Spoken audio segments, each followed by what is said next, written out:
fight on. It's time for Versus. All right, Chrissy Wilbers and I just got off the Ho train, and we're about to... Is that Stephanie McMahon? Oh, wow. Trash bag Ho. Now, we're going to do Versus, and it's a wrestling-based podcast, right? So it's all about fighting each other. It's a bit cliche, and I'm going to go with the cliche because it's fun to talk about. We're going to do it. WWF versus WCW.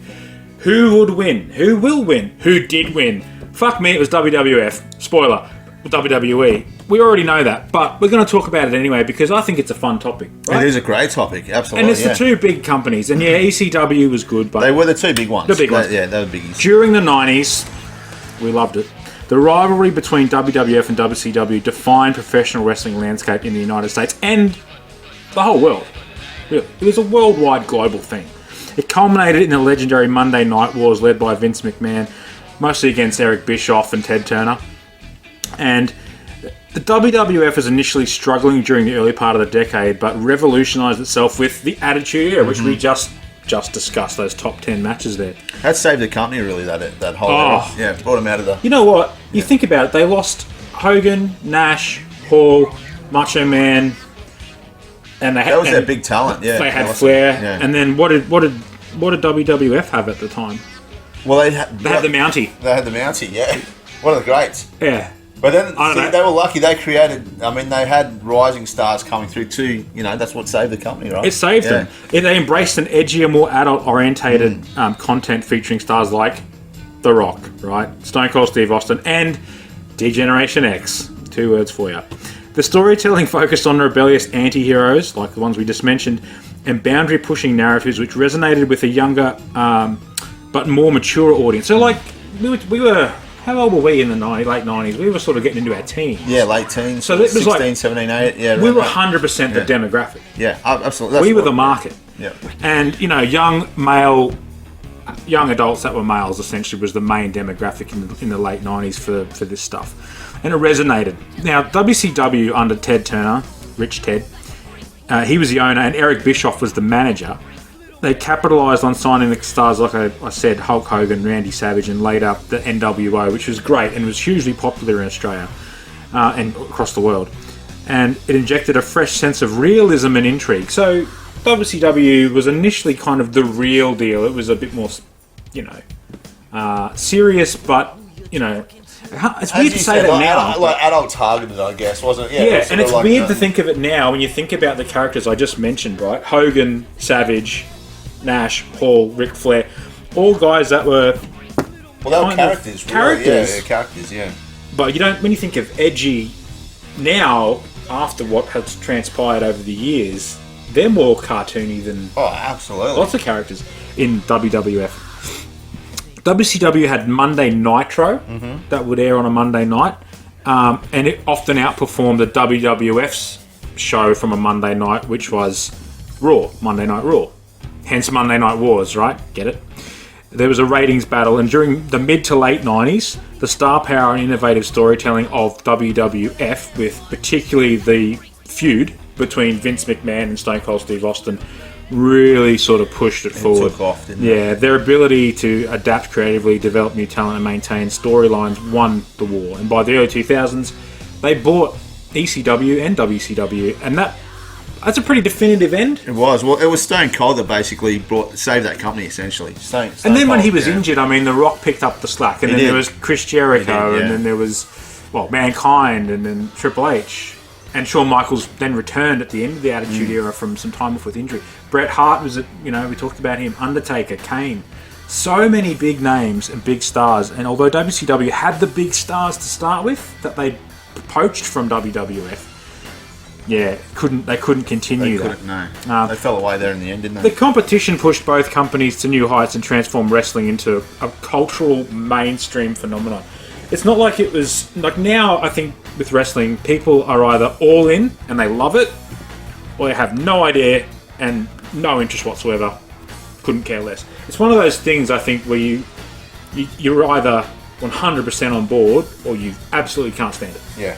Yep. There's no mid-ground, right? There's no mid-ground, no. And in the 90s and early 2000s, our age bracket, particularly males in our age bracket, mate, we were frothing over that. And you know what? It wasn't just like because of the violence. There was like the women in. It was tits and ass. I was going to say that's TNA. what appealed. Yeah, let's be honest. That's what appealed.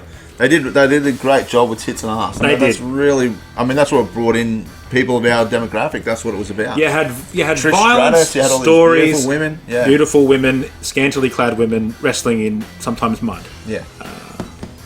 Could have been jelly, but it was sometimes all mud. Yeah. But then, I mean, nowadays that's changed, and now there's what they call the women's division is actually a proper division with good wrestlers who do a good job, and some of their matches are far better than the matches the blokes are having. So there you go. It's culturally changed as well. So it's a big difference from now to what it was back then. But let's go back then because we're all about that nostalgia vibe, aren't we, Wibbles? Absolutely. We love a bit of retro stuff. Now, who gets the victory? Look, I don't think it's really fair because obviously WWF gets the victory. So the victory has to go to WWF, WWE. But it's a fun topic to talk about. I didn't think it would be fair to do a wrestling podcast and not at least at some point bring it up. Yeah, you talk had to bring about it up. You know, the Monday Night Wars. There's a whole series of documentaries as well that have been put out by WWE, and they're really cool. They're really interesting. You learn a lot about the backstage antics, the shit that went on, and the politics. Right, there's a lot of politics. So much politics. Yeah. It's almost more interesting than the storylines. It is, yeah, which is really cool. Yeah. But given that this has been a really kind of short versus, there are two more things I want to do, and Slick Mick has helped me out with a little bit of info. I want to do two hypothetical matches. What's he throwing up for us? Yeah, what's he throwing up? Two hypothetical matches, right? These matches did not occur, but fuck me, they should have, and they didn't. Sting versus The Undertaker.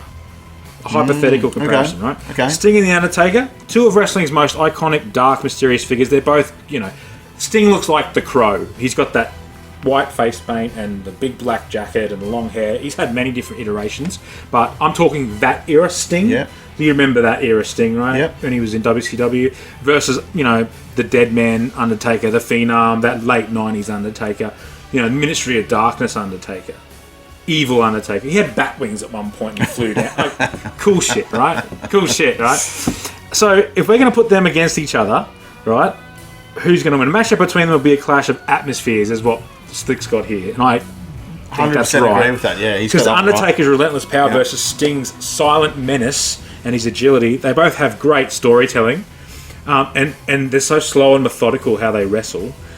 Making a feud between them would be fucking awesome. But we never got it. It never happened. And although Sting did end up in WWE in later years, he was about 307 years old. Yeah. So it didn't times. happen. Undertaker was 304 years old. So it didn't happen. But if it did, Wibbles, in your verses, who have you got? Taker or Sting? I've got to take the Taker because it should have been a 22 undefeated match streak then. You reckon? Yeah, I'm going the Undertaker. He should have had the next Sting. one. Yeah. So he should have had Sting Undertaker at WrestleMania instead of Undertaker Lesnar. Yeah, that's what I'm saying. I'll go you one better, and I'll say Sting breaks the streak. Oh, Sting! Now that would be a huge. That would be a coup. That would be incredible. Headline. Yeah, massive headline. But my hypothetical matchup, I'm going Taker. I'm going the Taker. I'm going Undertaker. Go the Taker. All right, I've got one more hypothetical one for you before we move on. It's Stone Cold Steve Austin, arguably the greatest babyface anti-hero, beats up his boss, cool guy in the history of wrestling, versus the other icon, the legendary, the immortal Hulk Hogan. You never had a Hogan versus Austin one-on-one matchup. Didn't happen. That's a tough one, right? So the two biggest stars of wrestling, The Rock you could chuck in, Cena you could chuck in maybe as big stars, but the all-American hero of the 80s, right? I am a real Americana. In Australia, we think that patriotism's like dog shit. We don't like it, right? No. But whatever, it's a thing. Yeah. In the 80s, he was bigger. There's no one bigger than Hogan. He was everywhere, wasn't he? Hulkamania was a thing. It was a global thing. Hulkamania. Yeah, that's a lot. That's a lot. And they both had facial hair, so that's something.